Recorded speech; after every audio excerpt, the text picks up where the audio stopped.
Full speed, full volume as we continue to set sail above the clouds and below the stars. My name's Adrian Pocobelli, Artist Journal, May 19th, 2025, broadcasting from the inner half of the nervous system.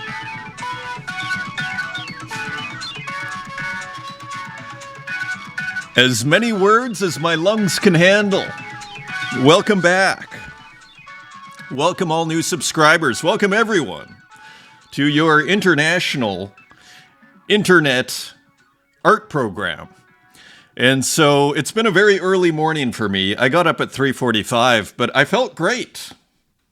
I went to sleep at 10:30, which when you do the math, I guess gives me over 5 hours, which is not great, but on travel days, sometimes it's less. So let's see what happens. So thrilled.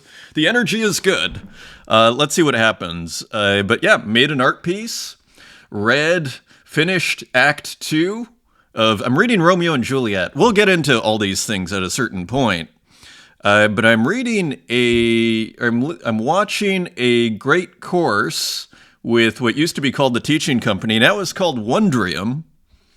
And it's great. You can read Shakespeare. There's an order, in a sense, to read Shakespeare, which is interesting. So I started with Midsummer Night's Dream. Remarkably easy, I would say. Romeo and Juliet, I would say the language is remarkably advanced. Interestingly, even though they're probably only a year apart. And so just, you come back to these plays years later, and it's quite interesting, the observations that you make, just finally on this.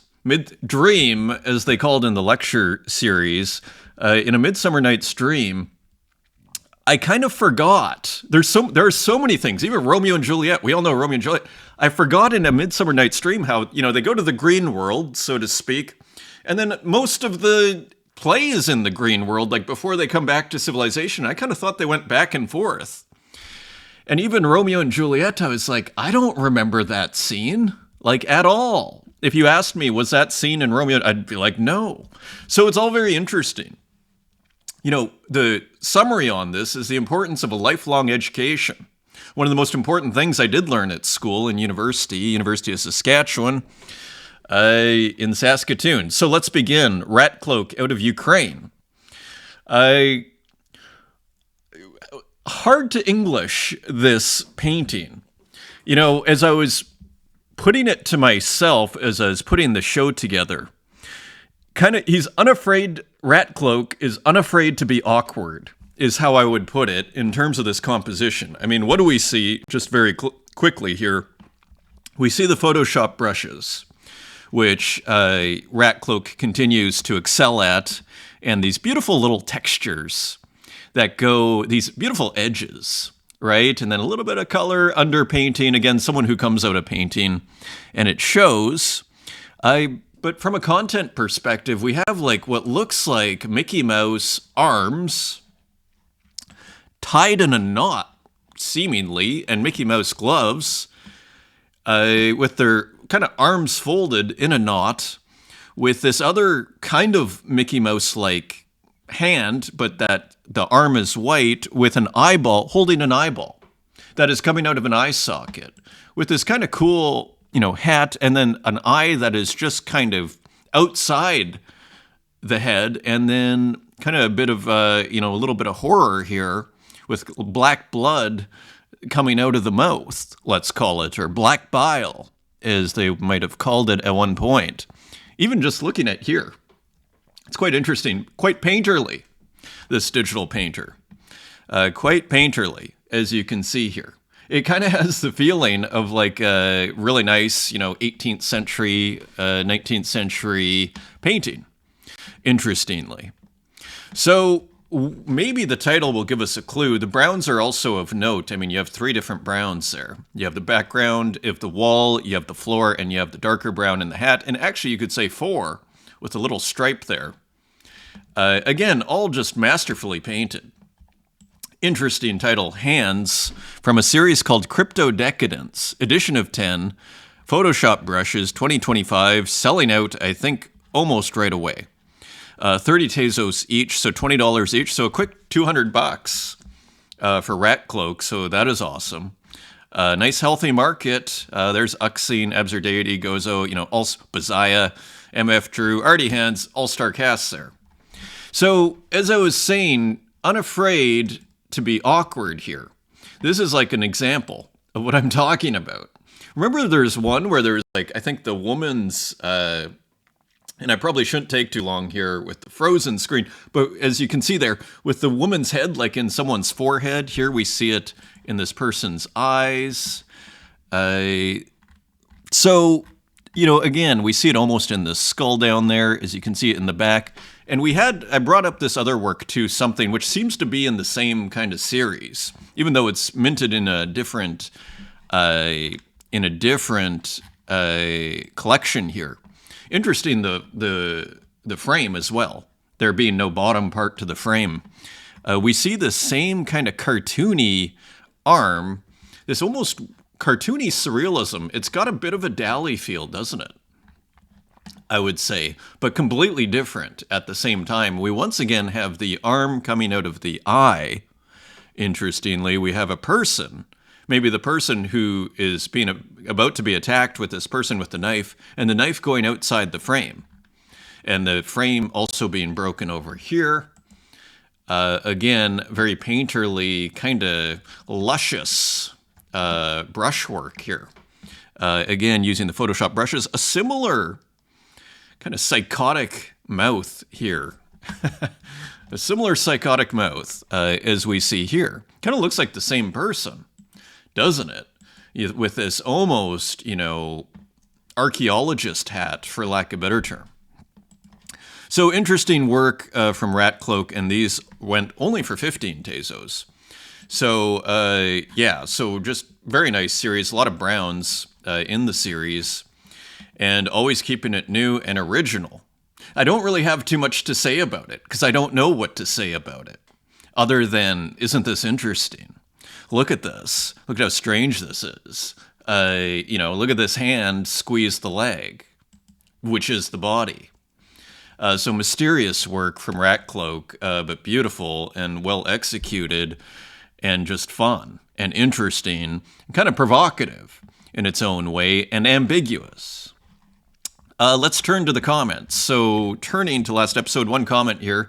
Rikuchi Netsui is another station in Japan, the upper side of Japan. The kanji in this, about the works of Renki's stations here. So, I think NeoOrt is saying that the name of, one of Renki's works is maybe Rikuchi Netsui, which is a subway station in Japan, and I believe Renki uses subway stations as names, if I understand right. Thank you for the comment, NeoOrt. Feel free to correct me if I'm wrong. Thank you for the nice response here on a pataphysical enterprise, Demon Ego. Thank you for your experience and your great comments about demonjis. The funny thing is, so this was the interactive work, which is pretty cool. You change the background. It's almost like a mini, paint work, but customized, but that the viewer can use, interestingly. The funny thing is, I actually minted this piece several times, because even though it showed up in the preview, I could never see it working properly on the page, and then burned it every time. How did you see it? Test it. I'm really surprised. I guess I should try listing it again. So it's working. Yes, people don't see this kind of behind-the-scenes work that people have to do. You'd think minting would be like, a 2-minute job. But that in itself is a job.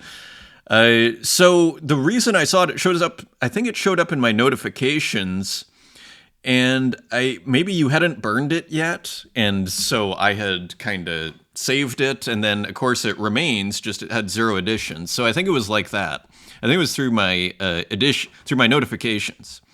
I think the problem is my browser or something else about my PC. Yeah, so... Again, so I'm on Brave, if that helps at all. Golo, thank you for the comment. Golo, Demon Ego. Golo, I was traveling internationally the past few months, went to many art museums along the way. Especially inspiring were the contemporary museums, which featured some digital art pieces. Wonderful to see in person. It's quite interesting.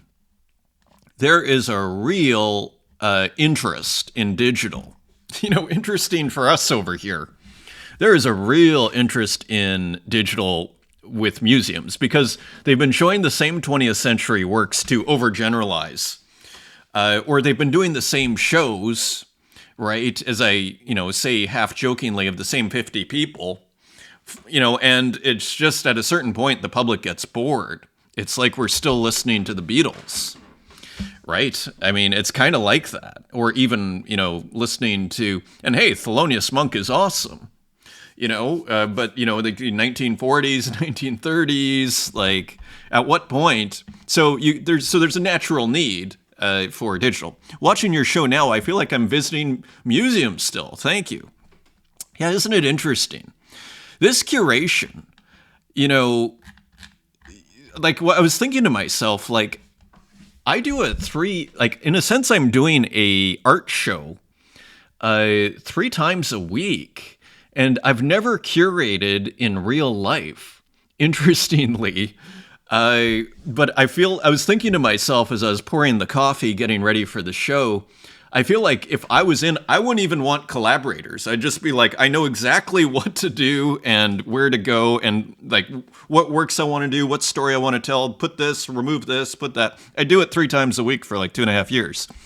So it's kind of funny. So I'm really thrilled to hear that you get kind of a similar, that's kind of what I'm going for. I'm trying to make a show that where the work stands the test of time and hopefully the conversation a little bit too. So thank you. That's great to hear. Glad it evokes that. Josh, thank you for dedicating your time and energy and supporting us all. You lift up the space and everyone benefits from your actions. Well, it's really great to hear. You know what's wonderful about this is my self-interest. Like, I don't do this, as I've told people, out of a charity. I do it because, well, I want to leave something, in a sense, behind. I like to share my opinions on things. I kind of felt like I was saying something that, curatorially that wasn't being said, and to me was, for me, more of an obvious thing that wasn't being said. So isn't it great that me acting out of a kind of self-interest, although, that helps other people. I mean, talk about win-win, a win-win situation. So really, it always just kind of almost surprises me that people feel that way. So really great to hear, Josh. Thanks for the comment. No Hygiene, great to hear from you. Another brilliant artist. Austin, big ups for feature Poco. Some background on the piece. A joyous character who begun life as a late-night Procreate phone drawing.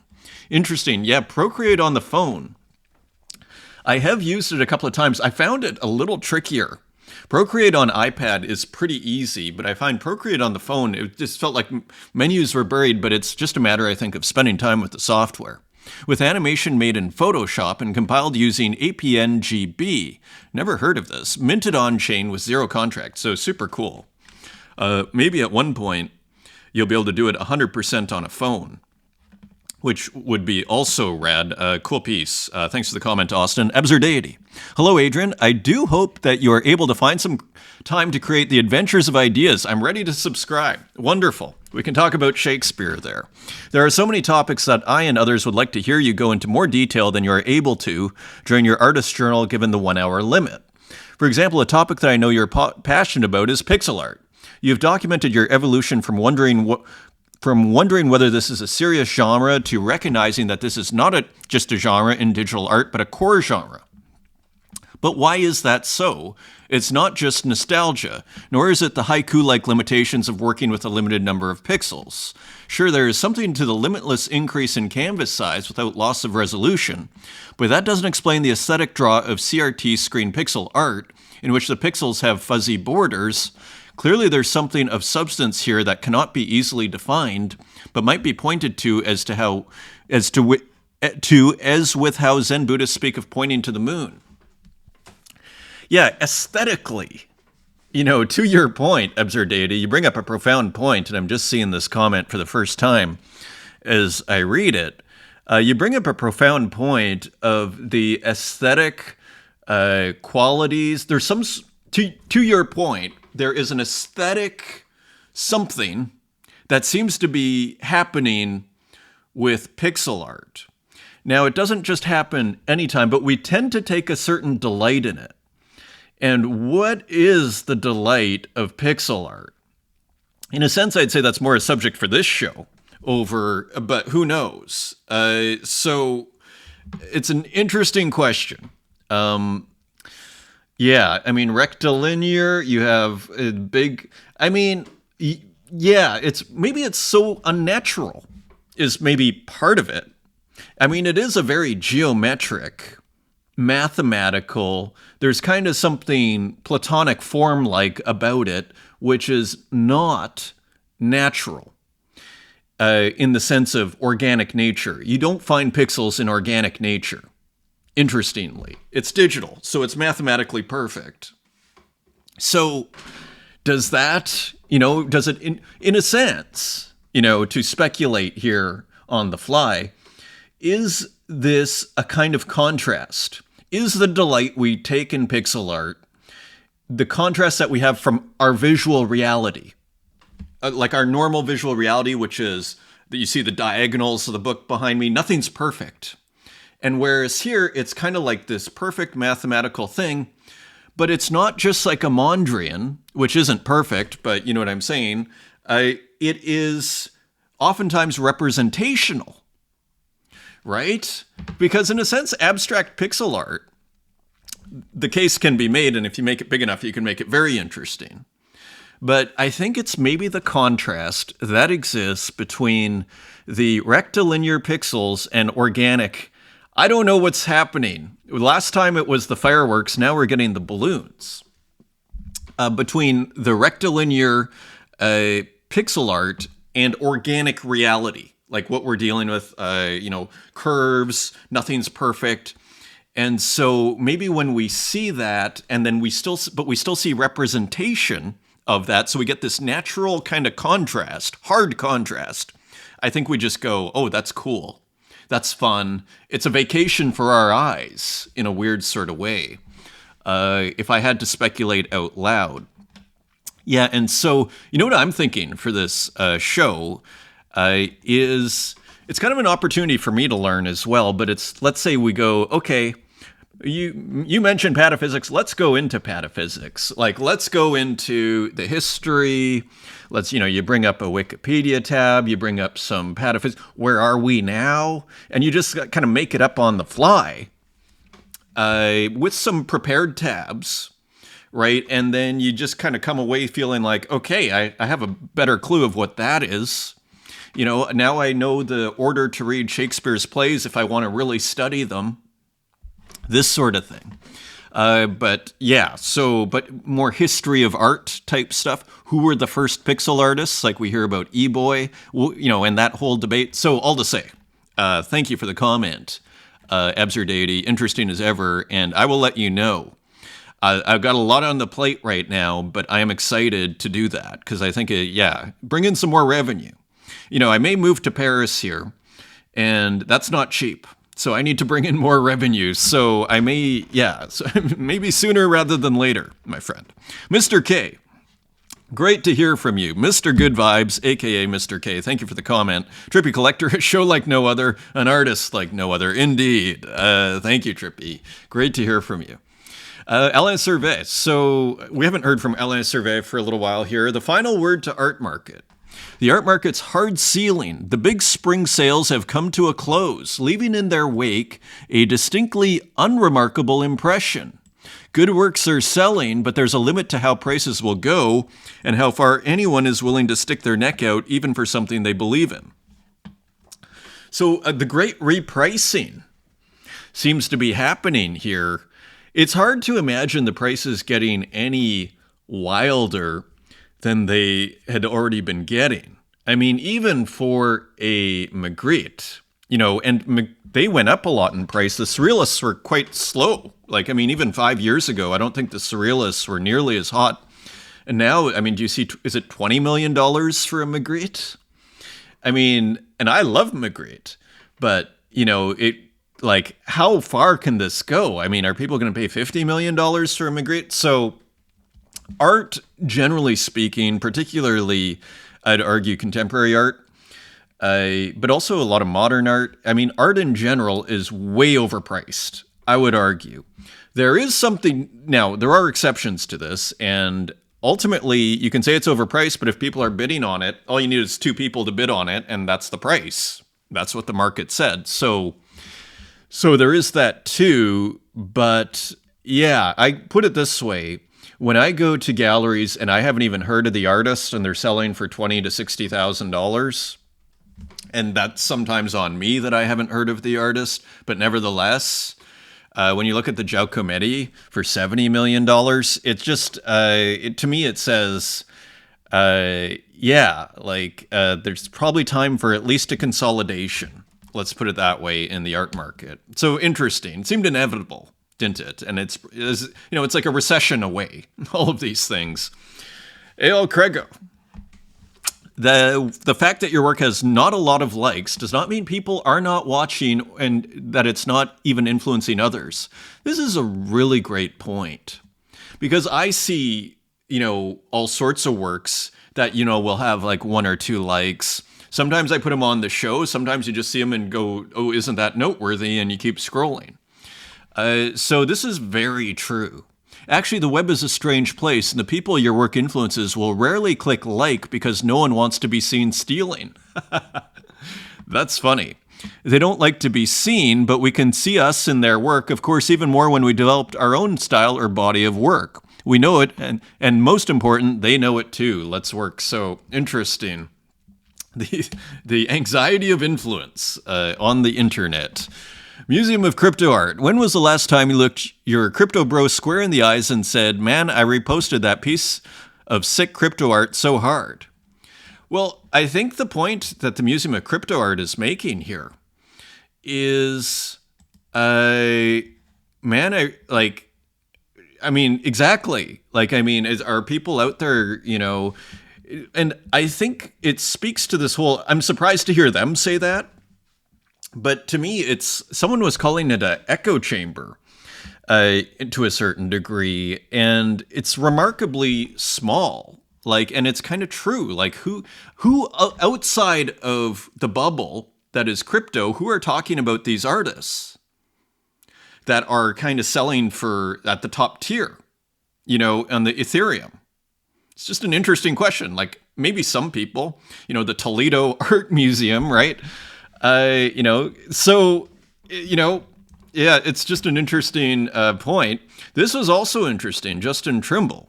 It's somewhat surprising, but there are still only a few hundred entities or wallets who hold 7 figures or more in liquid NFT assets. So it kind of speaks to that same point. There are only a few hundred entities or wallets who hold 7 figures, so in the millions, in liquid NFT assets. So you see how small it is. Again, it's kind of more, is this an echo chamber? So let's continue. Pranksy, I'm curious to see how many artists are still minting NFTs regularly. And it's quite interesting.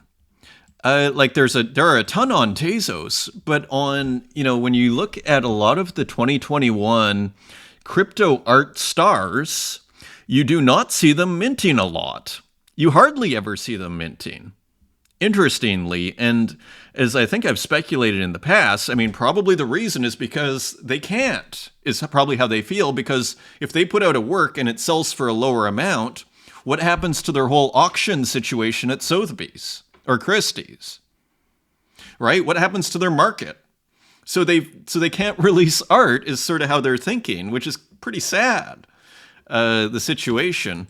And I think, and generally just, Ethereum doesn't seem to be booming in terms of just, you have Cider, who's done some great art sales. You have Die with the most likes. So I don't want to mischaracterize it. There are things happening, but it's not exactly booming is how I'd put it. And it's fairly conservative as far as we're going with, safer sort of artists, quote unquote, who already have established markets, you might say. Interestingly. So Pranksy, notable NFT collector there. Artie Hands. Actually, it's Marco who I want to focus on here. Artie Hands, releasing good art, not just the top selling artists and taking a reasonable percentage. Digital has no overhead is not a working business model here, and that's why almost nobody does it. And Marco replying, it's saddening because art market is mostly a self-fulfilling prophecy. I mean, it could throw money at anybody and make them the top seller. It is an interesting thing, right? I mean, we do see this arguably in the Ethereum space. At times you go, how is this selling for this much money? And so it's interesting because this has to be kept in mind. And the example I would give to concretize what I'm saying is, your classic Beeple $69 million sale, right? And so that was historic. That got a lot of attention. But really it was, from what I understand, I can't remember the name of the crypto, but they bought it and then they sell the token, which was an investment in the crypto. And so so how much are you going to value it? Like, in a sense, you personally, as someone who is, trying to assess the reality, and art for yourself and the value of art, how are you going to assess the money that's spent on it? It matters, but it's not the whole story, and it can have a very distorting view. It can distort the appearance of value in the artwork, because in a sense, any market can be manipulated if you have and it doesn't even need to be an unfair manipulation. It can literally just be, collectors going, I want to spend a bunch of money on all that person's work, and that inflates the value of the work, right? And I'm going to bid on everything, and they have the money to do it. Is that a manipulation? Maybe on the part of the collector, but not on the part of the artist, right? So it gets complicated, all to say. So you have to really, and just finally on this, remember when Katya Kazakina visited Beeple's studio? I don't know, I think I brought that up. And it was very notable, if you go to her Instagram feed, because she doesn't talk about the art. She talks about the $69 million art sale. She talks about the incredible studio. She talks about how nice he is. But she's not like saying, as, the art detective, like, look at the art and it's this, which I thought was remarkable, actually. Notable. Let's continue. Jake the Degen. It's hella sad seeing digital art history get rewritten by who has the biggest bag or the most money. And again, like, if it's talking about I think most crypto art, I'd argue, it has more to do with crypto history. It's art that the crypto community embraces. And that's okay. There's going to be some overlap with what I'd call formal art history. Of course, it's all art, but as far as what the people are going to remember and everything, it's not going to be everything that the crypto community embraces, I would argue. And I think it's obvious. But I think a lot of people in the crypto community want to try and create that impression. But it's not going to happen. And I mean, that's just my opinion, and maybe I'll be wrong in 20 years, but I suspect I won't be. So who knows? Jake the Degen. So I'm not worried about this. Because, again, maybe crypto art history or crypto history gets rewritten by those who have... I'm not worried because I actually don't think it matters in the end. Time is the ultimate judge, I would argue. Continuing on, Sonzo, talking about 3D galleries. Is anyone surprised? These online galleries are skeuomorphic nightmare. Hard to go through all of your art to edit and a terrible way to experience others' art. There may be a day when VR is good enough when these galleries make sense. Today is not that day. I kind of agreed with this until I saw the arcade show that Manny and Limbo put together, and I was very impressed. I still don't I've never gone voluntarily, in a sense, or without being prompted, to go to one of these kind of 3D galleries. But I have to say, the galleries that were put together for the arcade show, that gallery, was pretty amazing. Like, it looked impressive. The works were shown in a way that really, put it this way, you could start to imagine what the museums of the future are going to look like, in a sense. And I suspect, this is an early speculation from the first 100 shows, I believe, where the walls will be made of screens. So you're not going to have to worry about is the TV the right ratio? they're going to have wallpaper that's going to be around. You're not even going to be able to tell it's a screen. And then just like in those galleries that say Manny and Limbo did, feel free to, if they're watching, feel free to put a link below this video so people can actually check that out. You can imagine that's, because you put it huge, you don't worry about the frames because everything's a screen. That's probably what I would guess the museums of the future are going to look like. So, yeah. But I mean, before I saw Manny and Limbo's thing, I'd be like 100%. These things are great in theory, but in practice, not so sure. Seba Sestero, loving this texture. Indeed. The alchemy of traveling through the mediums here. So it looks like this work here, which looks digital, has been printed. They almost look like stickers, don't they? But printed on basically a very textured paper. And you start seeing how it transforms the work, especially, flat digital work that all of a sudden has texture. Remember Lily Illo, we're going to see more works, just had a big show on Object One. When she printed on the wood, that was gorgeous. So very interesting. Yeah, texture. We're kind of back to texture, aren't we? Polygon 1993, Starlight Crusader from concept to reality. So here is a digital, right? So interesting. Polygon 1993, interesting artist. Now here is a physical rendition. And you see, look at that. So the question is this moving? And I don't think it is. Pretty interesting, especially like when you get in here. So not exactly sure how this was made. Is this screen printing on black with some almost like braille? Not sure. Starlight Crusader from concept to reality. Very interesting. This is cool too. This is Deadly Yuka, also known as Momo. I'm currently modifying non-kanji characters of an existing font that has a license that allows modification to create characters of my choice. So pointing to this pretty cool Japanese kind of pixelated font at the bottom, we see more of these beautiful car interiors. We're seeing a lot of these. And so here we go again. We saw some of these earlier, maybe a month ago. Still looking great after all this time with a little bit of text underneath them. Very cool here. More automobile subject matter. Here is Cassern. Beautifully, rendered here and textured. And again, this kind of crossover between, or hybrid between art and video games, as you see here. Like, I think a lot of collectors, digital art collectors, at least on the Tezos blockchain, but just in general, would look at this and buy, I'd definitely, pay, more than 5 Tezos, but, if it was 5 Tezos, I wouldn't think about it. I'd totally pick this up, which is kind of interesting. We're almost back to absurdity. Like, why? What is it about this, because, yeah. Again, maybe there is a geometricness to that work. Anyways, let's continue. Martin Bruce. So 200, there are 2 bids on this. So another car almost looks like a tire that is going to be changed, but then the hubcap is being repeated out, like sampled and repeated. We have the noise, we have this interesting frame, and we have a couple of bids.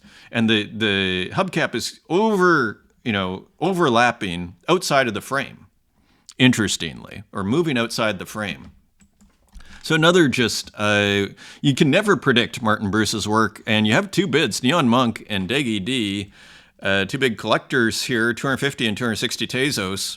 It'd be interesting to see what this goes for. So big bids coming in. People ready to spend if they like the art. Here's Kujeb, Be Free Tonight. So, of course, aka Waffles.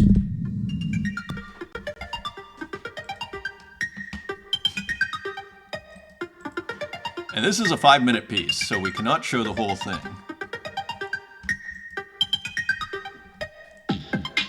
But pretty fun to, once again, combine the art with the audio, the art with the music.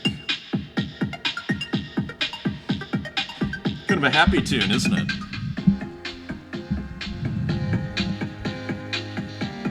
Very interesting aesthetic experiences, aren't they?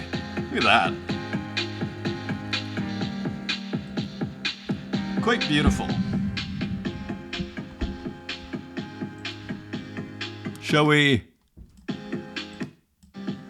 So I think we got the heart of it there. Be Free Tonight, beautiful work here. Edition of 6, and yes, and so it begins out there. Let's continue. Kurt Hustle Collective, Grape.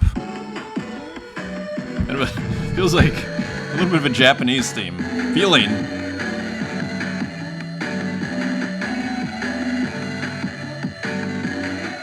Not sure what's going on here.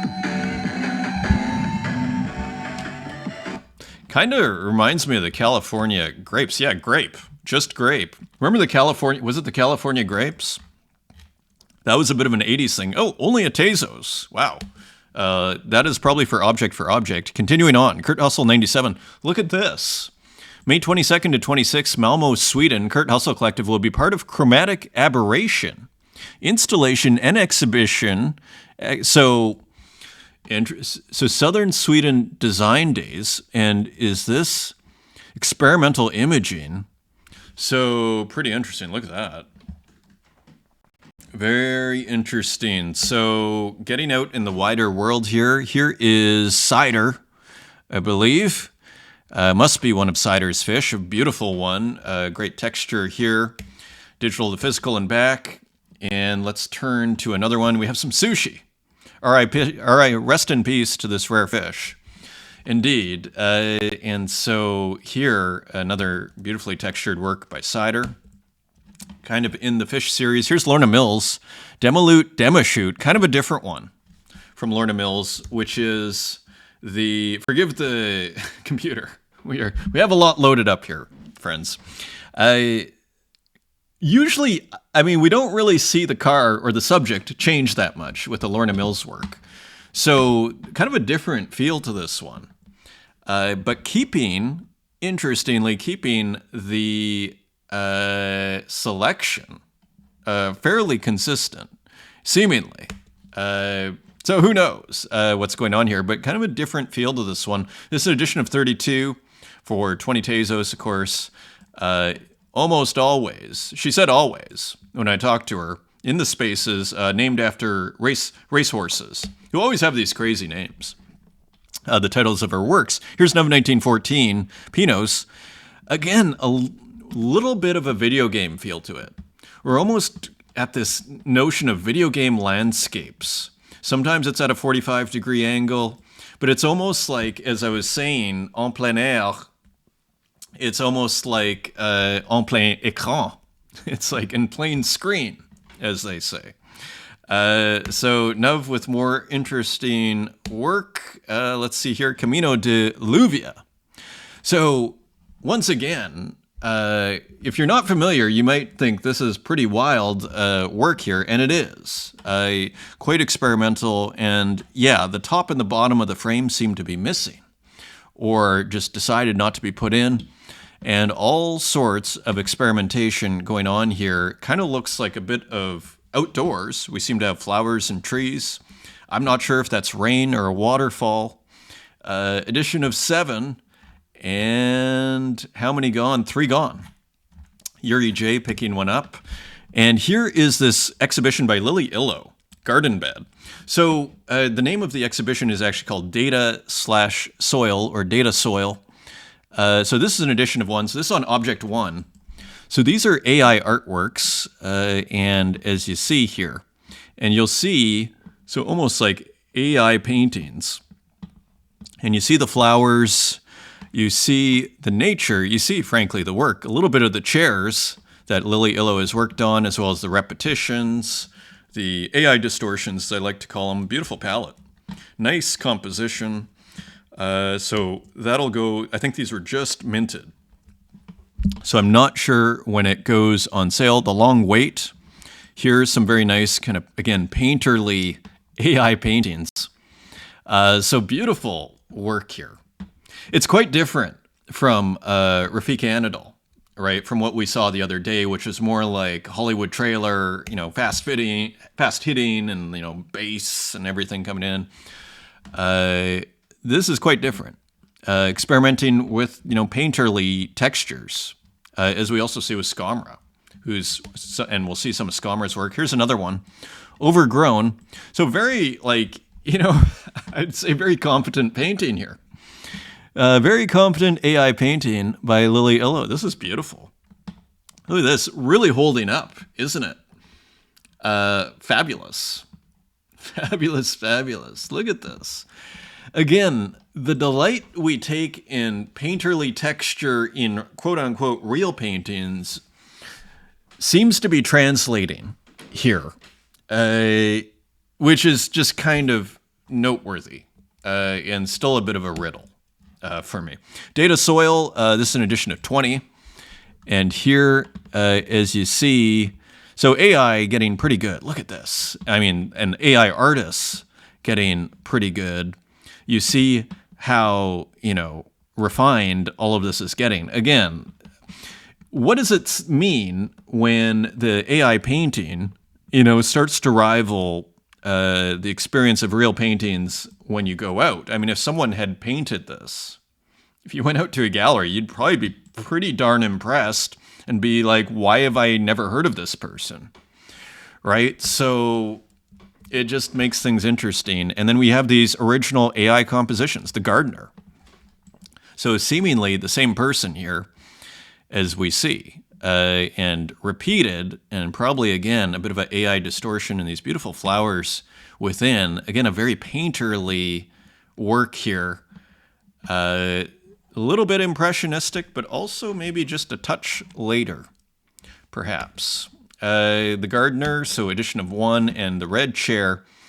Here's another one. And again, it's like you see the light reflecting off the brushwork here. So pretty awesome. Again, kind of luscious brushwork. And let's continue. One more. Silent Sky, Dark Void. Poetic work here. This empty work, reminds me of the discussions of raw works that we had all those shows ago. And here, again, it's like you see the light reflecting off the texture here.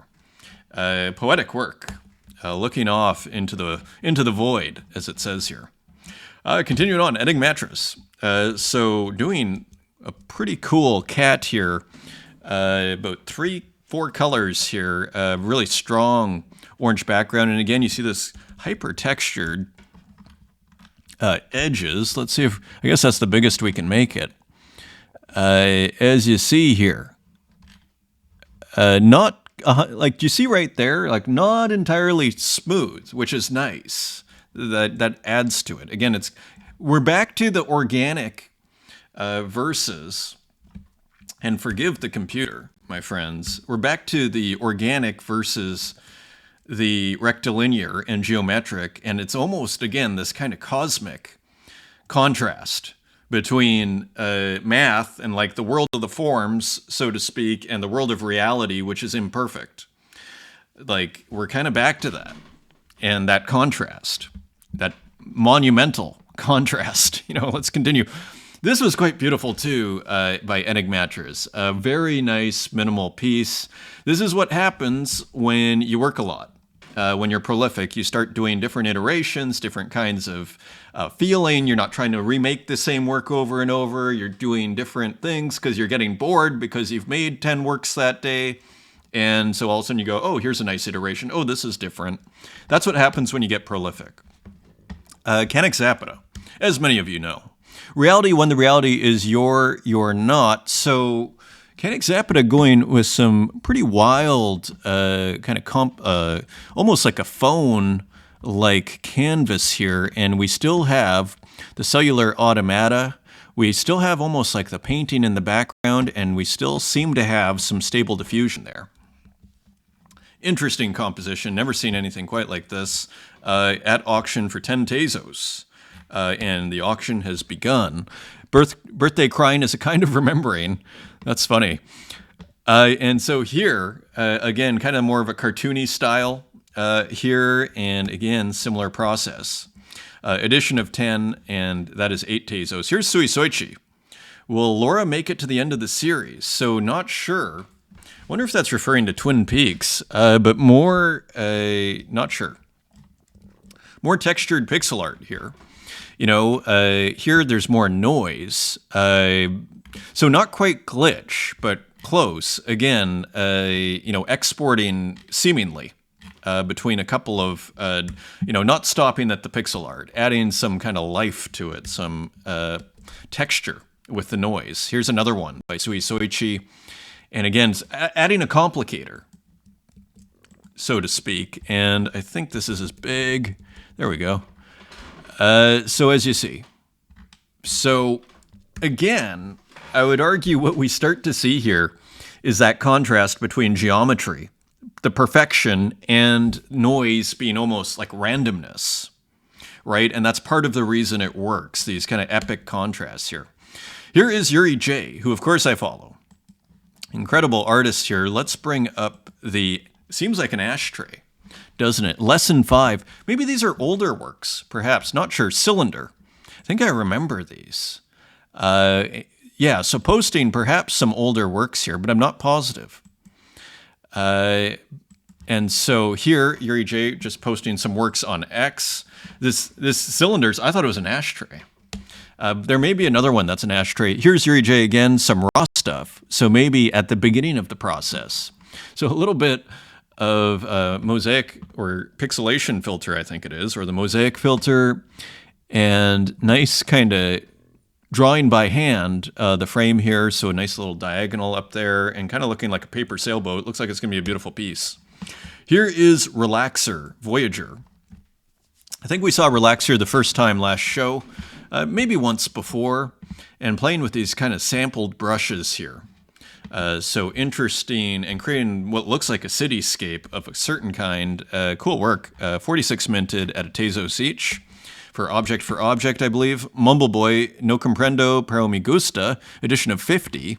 And here, bringing in some pixelation, combining it with the collage. And so again, digital and physical. And here, looking like interesting edge here. Interesting edges. So looking like a lot of layering here too. So just this kind of, chaos of a certain kind of the, modern world, or maybe here, this is in Taiwan, probably. Probably that's what we're seeing in Mumbleboy's work recently. Here's Luciana Guerra, Shifting Realities. So nice painterly abstract here. Now, it looks physical. Welcome to the digital art space. It looks physical. I think it's digital. I'm not positive. I can't even tell. I think it's digital. I don't know. It may be physical. Because, it looks pretty physical, right? You see the texture, you see everything. But there are certain things. For example, you see how perfect that sphere is? You see how perfect that sphere is? We're kind of back to our digital world versus physical world issue. And the contrast between the two. And what that contrast is also about is between really randomness, like order and chaos, so to speak. That's why I keep calling it like this monumental contrast. In a sense, the contrast doesn't get any larger. I think this is digital. Or it's a combination. It could be a combination. I don't know. Cool piece, cool abstract, nothing quite like it. Shifting Realities, edition of 110 for 1 Tezos. And how many are left here? 60 left. So you can still get one. Here is Time, also known as Santiago, with an auction on Super Rare. And so at current bid is 0.02. So yeah, getting some bids here. Cool work by Santiago. I guess AI abstract, but with collage. I think AI collage is how you would describe that. Here's Santiago Ruao with a cool abstract here. So kind of like the other one, but more the spheres are stretched out a bit. So also on Instagram. Here is Saul's, an edition of 1 picked up by Made You Look, Luvia Rosa. So very experimental kind of gradient, perhaps a representation of flowers, but not necessarily. So really riding the line between abstract and representational. Here is Macrometry Libra. So cool. I think we could call this, I don't know if we'd call it a pixel art abstract. It might be too, but a very, digital abstract, we can call it. It might be too large to be a pixel art abstract. Another debate to be had here. So this is by Macrometry. This is on Object, and it is 5 Tezos. I have one. So thank you for sending me one, Macro. Let's continue. Here's Quampa. Look at this, 172,000 views. So let's see what Quampa's up to here. Quampa has been killing it on social media, as well as in, I think it's Microsoft Paint. So all sorts of things going on here. So just a huge, almost like a collage, but not quite, juxtaposition of imagery, kind of huge collection of imagery, and just kind of chaotic. But here, outline of some flowers. Here looks like an Indian god, and all sorts of kind of illustrative drawings, some slippers. So just a huge kind of portrait of something.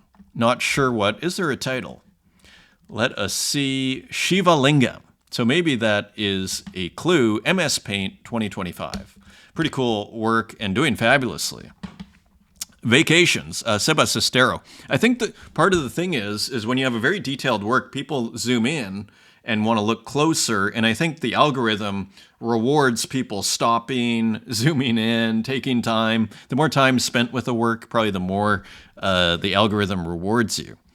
Is maybe part of what's going on there. Of course, the work itself. Vacations, this is by Seba Sestero. Again, another surreal illustration incorporating a scooter.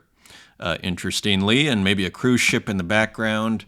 Kind of almost a stream of consciousness kind of illustration here. Of course, we saw Seba Sestero, and that almost looks like water coming over top, but hard to say. And we saw Seba Sestero printing on the textured paper at the beginning. And you see, again, kind of a surreal feeling as you look at the door there. And of course, the sky turning into the floor. Vacations, cool title. Here's Haiti Rocket Skill. So kind of looking like a skull from a background. We'll see if the computer holds. The computer is holding.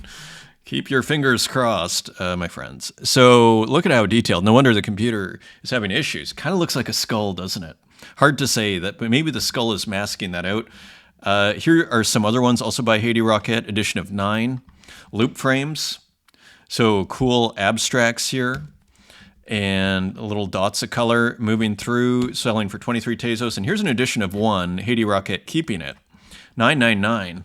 And again, playing with these trailing pieces of light, so to speak, in color, being dragged through and fading. 999 edition of 1. And continuing on, Cap'n, Earthbase 2, poetic work here by Cap'n. Let's see if we can get it bigger. Gorgeous, classic, and only like Cap'n can. Gorgeous pixel art here. Not sure if it's new or not. Doing quite well there. Nice colors too. So that is Cap'n, and continuing on, here is Kristen Roos with another of these kind of big pixel animated abstract. It's called Wriggle Cycle, still available for, I think, 1 Tezos. It's part of Object for Object, so very nice. Pixel art abstract here. You can get it for another day, 1.5 days. Here's Dave, who often posts on X. I think I've only seen post on X. Look at that huge audience there.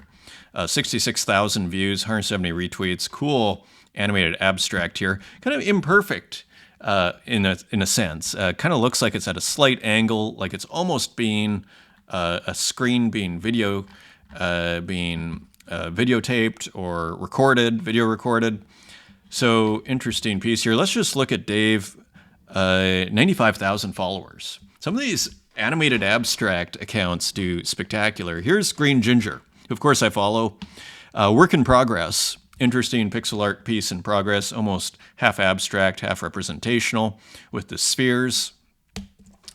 and that kind of 45-degree angle video game perspective. Here's Francois Gamma with a nice 3D animated abstract, almost looking like a scribble that has been turned into a 3D object. Here's Element Lee, again, experimental pixel art, 256 pixels only. And as you see here, often made on a phone.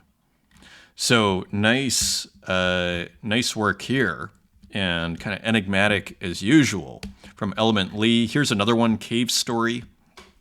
And we'll see, and doing, basically changing the colors here. It's it continues to be very interesting and removing. It's the way you export things, depending on the colors.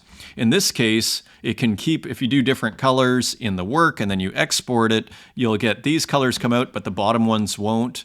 Here, the bottom will come out, but not the top. And here you get everything, which is probably why it was put first. Cave Story. Pretty cool. Pretty interesting. Here's Hermipe, also interesting. Let's see if we can make this larger. So again, pixel art of a snake, if you can see that. Seems to be a snake, and then perhaps some glitch and noise elements added to it, or some other kind of effect. Beautiful and great color there too, maybe even a color filter of some kind. Very cool work from Hermipe. Here is Marcelo Muntiano, Warmth, pixel art abstract, and kind of JPEG'd, not JPEG'd out, but almost like low resolution frame, but very high resolution inside. Interesting there, kind of cycling through for object, available for 1 Tezos. Here is Violet Trip with an edgy one, no name. So we saw the blue screen of death last time, and here is another one, and I thought just kind of cool, actually. Kind of has an anime feel to it. Edition of 17, open edition for 1 Tezos each. Here's David Nguyen, Vapeur Vlob, so just a cool kind of, again, combination of what looks like glitch and illustration and maybe something else. Not even sure. Edition of 33, open edition. Kind of looks like a dog, maybe. Not sure. This is pretty cool, too. BA Art, never looked at their work. I think Absurd Deity tweeted that they had collected one. Atari 2600 River Raid. It looks like someone recording, playing the Atari, and you see how awesome and basic, in a sense, the graphics are, and then adding some glitch effects to it. And there you have it. A kind of like a glitch ROM, but I don't know if you'd actually technically call this a glitch ROM. Edition of 100. Here's Renato Marini. Is it Renato Marini with a cool work here. As you see, taking Windows elements and creating an abstract out of it. Here's Hisa with some what looks like sushi. Let's see what it is. I want to eat something hearty like salmon for lunch today. Okay, so it is salmon here. Usually doing food, this artist. Here's Trilobite, part of this Insert Coin Analog Video Union exhibition that came out, which I recommend you check out. So this looks like a screen from a video game. I have to be careful here. My computer is going to crash and I'll lose everything. So cool work here.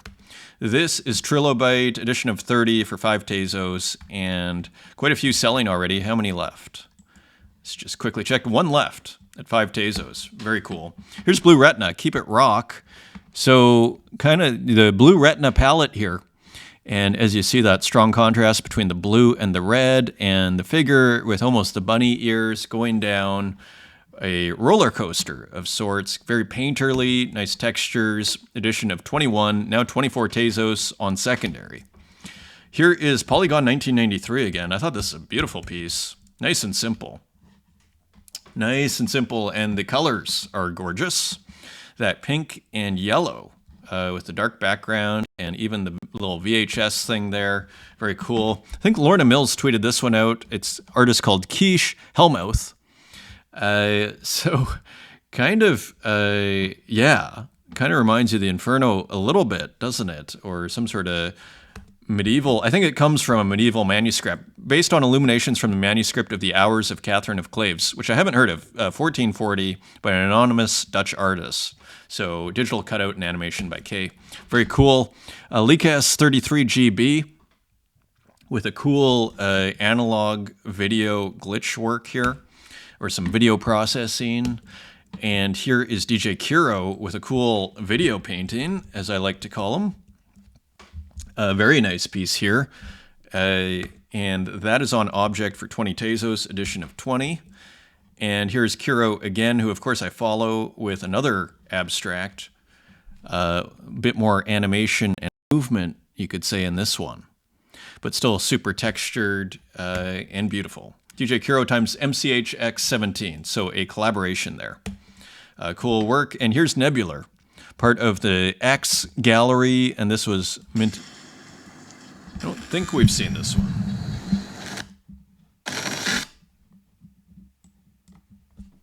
Forgive the computer.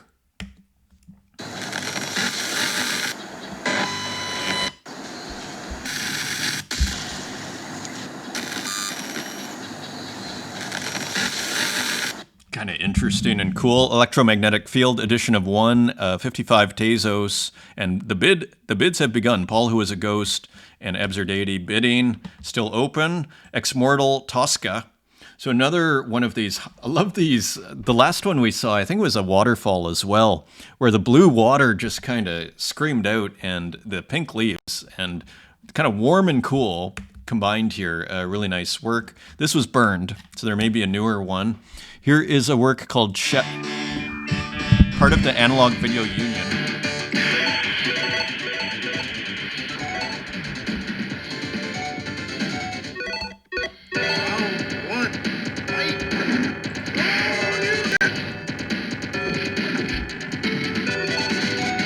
Kind of fun. Pretty cool.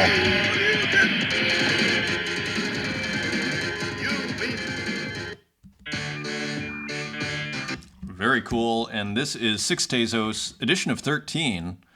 2 left, so you can still get it. Very cool work there. Here's Native Ed, edition of 20. This is probably on secondary, I think, for 40 Tezos. Cool work here. Kind of metaphysical or futuristic looking work with a humanoid looking onto some screens. Cool, almost sci-fi art here. Let's continue. Here's Marietta with another cool multiplication, so to speak, of the sponge chair. This time, again, it feels very mintable. These works, these what I'd be tempted to call derivative works from that original GLB. So pretty cool. I don't think these were minted, interestingly, but you can get the GLB still. Here is Psycho.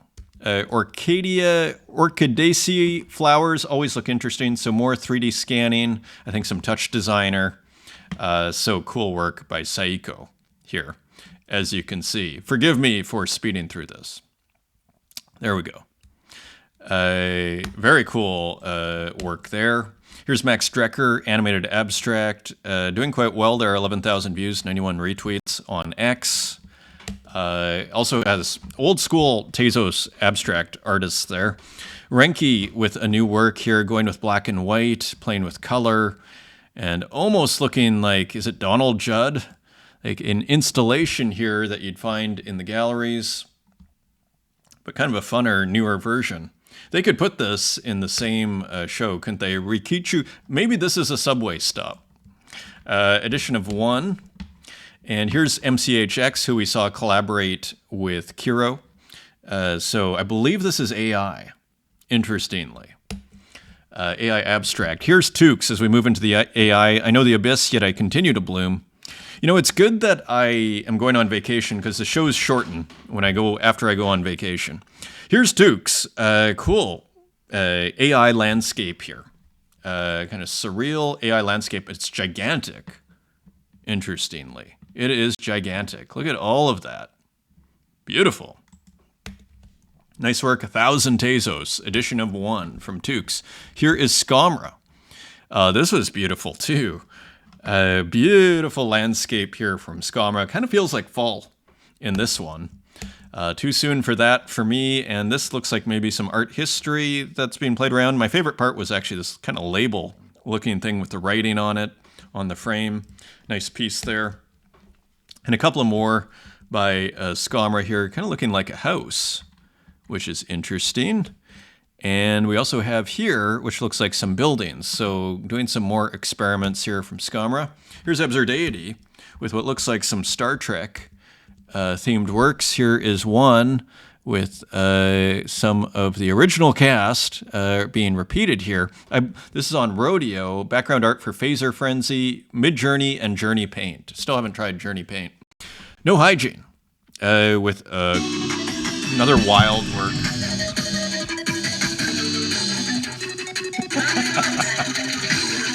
Oh my god.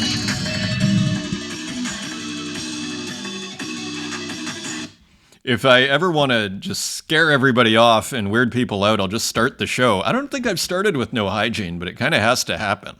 That was wild. Now that I think was just on X, but you can probably mint that somewhere. This is not a Victory cigar, so this is cool. I believe AI artwork. Sure seems that way, doesn't it? Definitely. I would say Muriel Lerm.